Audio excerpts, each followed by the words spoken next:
Ternyata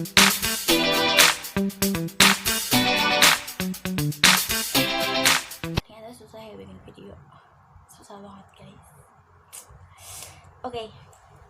Assalamualaikum warahmatullahi wabarakatuh. Hai, perkenalkan nama saya Ziva Fauziah Nur Ubaidah dengan NIM 1908303051. Dan saya mahasiswi semester 2 jurusan Filsafat Agama di IAIN Syekh Nurjati Cirebon. Kenapa saya perkenalan seperti itu? Karena saya ingin membahas tugas. Jadi saya mendapatkan tugas untuk mereview salah satu buku penunjang mata kuliah yang ada pada jurusan saya, yaitu mata kuliah Pendidikan Kewarganegaraan. Nah, di sini saya membaca. Saya membaca buku Pendidikan Kewarganegaraan untuk Perguruan Tinggi karya Sulaiman MA. Dan saya membacanya menggunakan platform digital atau e-book secara resmi ya guys. Kalian jangan baca secara bajakan, awas loh. Nah, gimana sih baca secara resminya itu? Sebelumnya saya kasih tahu dulu, saya bacanya itu melalui iPusnas, yaitu aplikasi yang dibuat aplikasi perpustakaan digital atau aplikasi perpustakaan digital atau e-pustaka yang dibuat oleh Badan Perpustakaan Nasional. Nah, itu. Jadi sana bukunya itu buku yang emang resmi dan sudah bekerja sama, udah calling dengan penerbitnya. Jadi itu nggak bajakan ya guys, kalian jangan baca buku bajakan, oke? Dan nanti bukunya yang mana itu nanti ada ya di mana nggak tahu, nanti ada pokoknya gambaran bukunya. Nah, yang pertama saya mau kasih tahu terlebih dahulu, buku ini itu diterbitkan oleh penerbit Pena pada tahun 2016. Jadi kalau 2016 sekitar 4 tahun yang lalu, dan berisi sekitar 160 halaman. Tadi saya udah bilang kan judul bukunya apa? Nggak tahu, saya lupa, tapi mau bilang lagi, judul bukunya itu Pendidikan Kewarganegaraan untuk Perguruan Tinggi karya Sulaiman MA. Nah, covernya itu yang ada buku, terus ada tangga, terus ada awannya. Itu menarik sih. Buku adalah jendela dunia. Ini jendela alam semesta. Menarik sih. Dari covernya aja udah menarik kan. Jadi kalian mungkin bisa baca buku ini untuk salah satu penunjang mata kuliah kalian. Kalau kalian ada mata kuliah Pendidikan Kewarganegaraan, pasti ada kok, karena itu mata kuliah yang wajib. Nah, lanjut, kita ke pembahasan isi dari buku ini. Buku ini berisi 11 bab.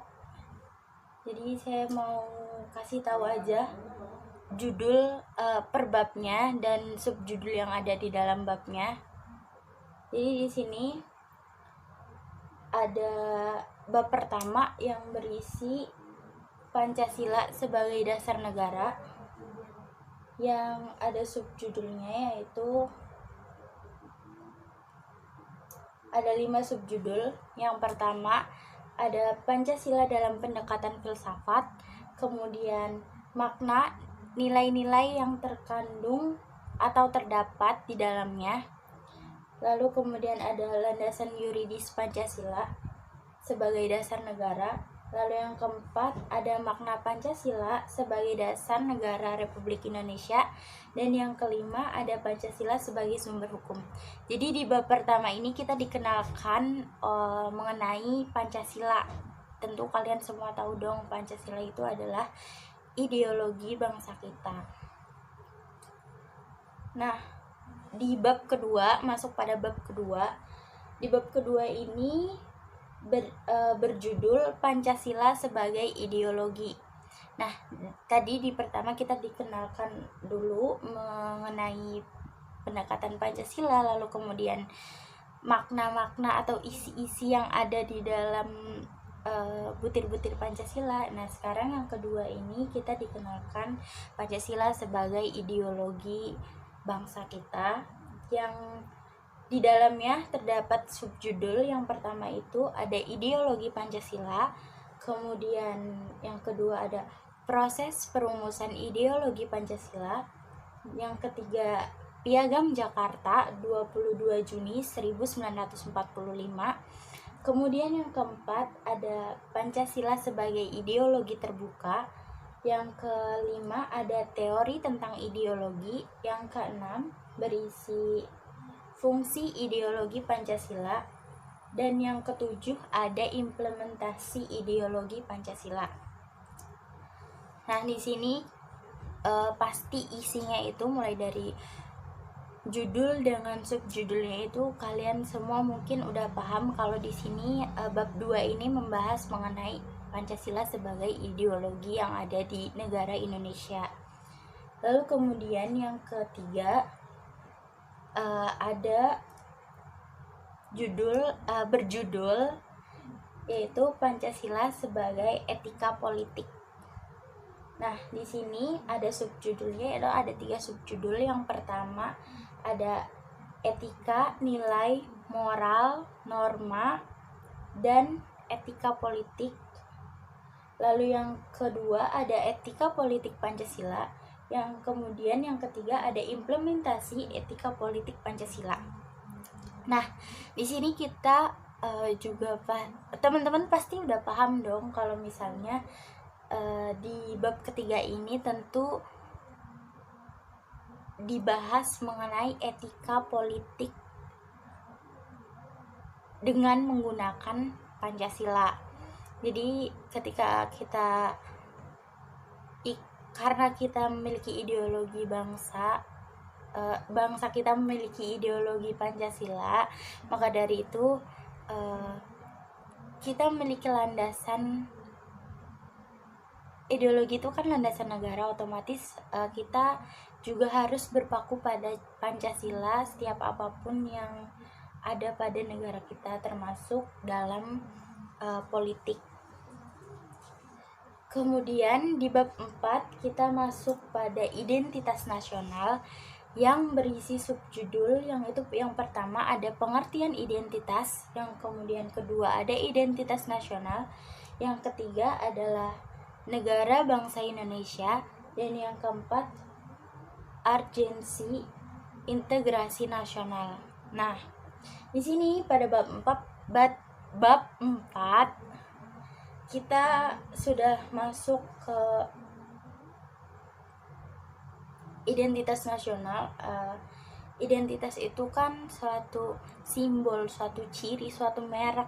Jadi di sini dijelaskan identitas kita sebagai negara Indonesia gitu. Nah, langsung ke bab 5.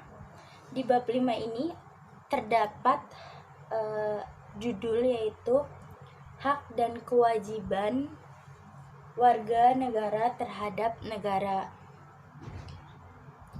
yang berisi subjudul warga negara, asas kewarganegaraan, kemudian yang kedua ada status warga negara dalam negara, kemudian yang ketiga hak dan kewajiban warga negara Indonesia. Nah, di sini tentu udah kita tahu bahwa di sini dijelaskan mengenai hak dan kewajiban kita sebagai warga negara.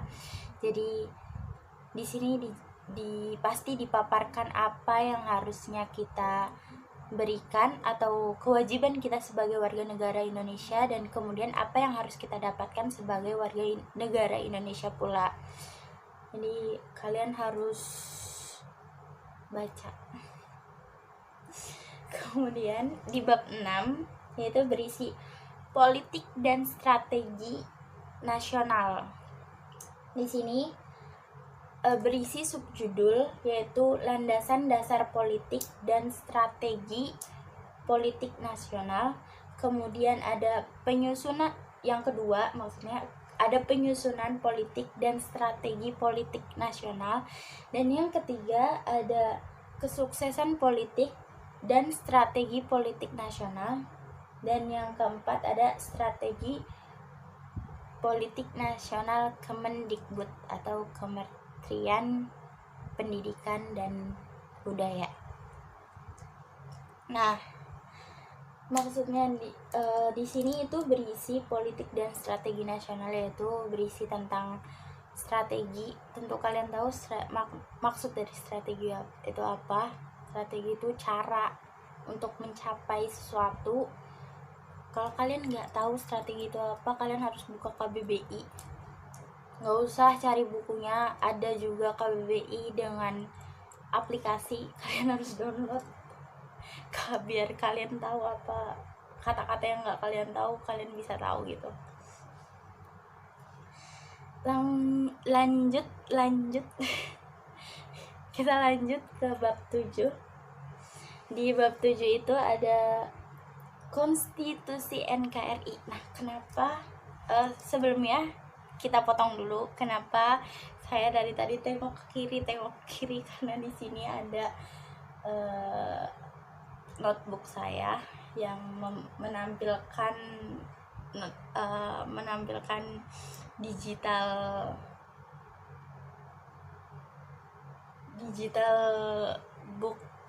buku digital dari PKN. Atau di sini ada, maksudnya di sini saya ngebuka aplikasi Ipusnas, karena Ipusnas ini kalian juga bisa buka dimanapun dan kapanpun. Jadi buat kalian yang gemar sekali membaca, silakan download di Play Store atau di App Store, itu tersedia. Jadi kalian gak usah bingung-bingung, kalian langsung login, langsung bisa baca buku, minjem buku, banyak banget buku yang ada di sana. Promo ini nggak di endorse tapi gue promo, karena ini biar kalian baca buku secara resmi, nggak bajakan gitu. Lanjut ya guys, lanjut ya teman-teman, maaf ya. Yang kemudian ada bab 7. Bab 7 ini berisi konstitusi NKRI. Nah, yang ada 4 subjudul, yaitu yang pertama ada konstitusi. Di sana ada pengertian konstitusi. Kemudian yang B ada tujuan konstitusi. Yang ketiga ada konstitusi Indonesia. Dan yang keempat amandemen Undang-Undang 1945. Lanjut kepada bab 8. Di bab 8 ini berisi demokrasi Indonesia dan pendidikan demokrasi.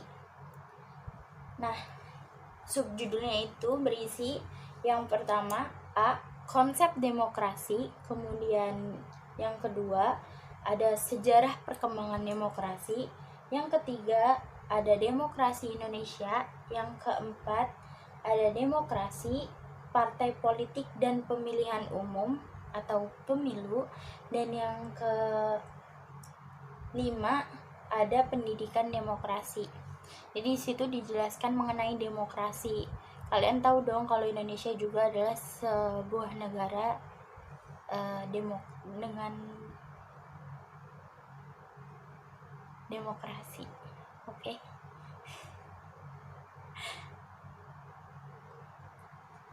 Lanjut ke bab 9. Di bab 9 ini berisi tentang negara hukum, rule of law, dan HAM. Yang ada subjudulnya. Yang pertama itu hakikat negara hukum. Kemudian yang kedua ada prinsip negara hukum. Kemudian yang ketiga negara hukum Indonesia. Dan yang keempat konsep dasar HAM. Kalian tahu kan HAM, hak asasi manusia. Jadi segala sesuatunya itu sudah diatur dalam hukum. Dan di sini dijelaskan mengenai konsep atau hakikat dari negara hukum yang ada di Indonesia. Indonesia kan sebagai negara hukum, jadi kalian harus paham makna dan seperti apa. Lalu kemudian ada konsep dasar HAM. HAM itu adalah hak asasi manusia. yang dimiliki oleh setiap manusia, mulai dari dia lahir sampai dia tidak ada. Lalu yang kemudian di bab 10 berisi wawasan Nusantara sebagai geopolitik Indonesia. Yang pertama, subjudulnya itu berisi wawasan Nusantara. Kemudian yang kedua, latar belakang konsepsi wawasan Nusantara. Yang ketiga berisi wawasan Nusantara sebagai geopolitik Indonesia. Dan yang keempat, otonomi daerah. Nah, jadi di sini kalian diberitahu, dalam buku ini kalian diberitahu mengenai wawasan Nusantara. Wawasan Nusantara itu ya kalian diberi pengetahuan mengenai apa yang ada pada Ibu Pertiwi ini. Kemudian masuk pada bab terakhir alias atau bab, ya ampun, bener nih, maaf ya guys, ini tulisannya Romawi jadi suka pusing gitu, apalagi ini udah malam. Kemudian yang terakhir atau bab 11 yaitu berisi ketahanan nasional sebagai geostrategi Indonesia. Nah, di sini subjudulnya itu berisi A. Pengertian geostrategi Indonesia. Kemudian B-nya berisi latar belakang, tujuan, dan fungsi geostrategi atau ketahanan nasional. Kemudian yang ketiga berisi model Astragatra. Kemudian yang keempat ada konsep geostrategi Indonesia. Yang kelima ada ancaman terhadap negara. Yang keenam berisi bela negara. Dan yang terakhir berisi Indonesia dan perdamaian dunia. Itu udah masuk bab akhir. Dan kelebihan dari buku ini, saya masuk ya, kelebihan dari buku ini itu lengkap menurut saya. Buku ini cukup lengkap, sudah hampir mencakup keseluruhan, dan penulisannya pun gak berbelit-belit menurut saya, berhubung saya bukan kritikus yang bisa mengkritik dengan detail, tapi saya dari sisi pembaca itu udah cukup paham dan cukup mengerti dengan gaya penulisan dari buku ini. Jadi penulisannya itu nggak berbelit-belit dan membuat kalian jadi langsung terbuka jadi langsung mengerti gitu tuh. Lalu kemudian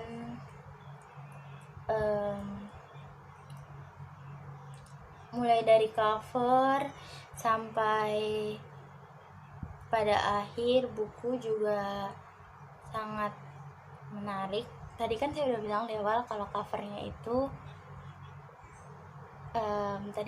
covernya itu kan yang gambar awan itu kan jadi menurut saya itu menarik, covernya menarik sih kalau menurut saya, dan warna bukunya pun menarik untuk dibaca.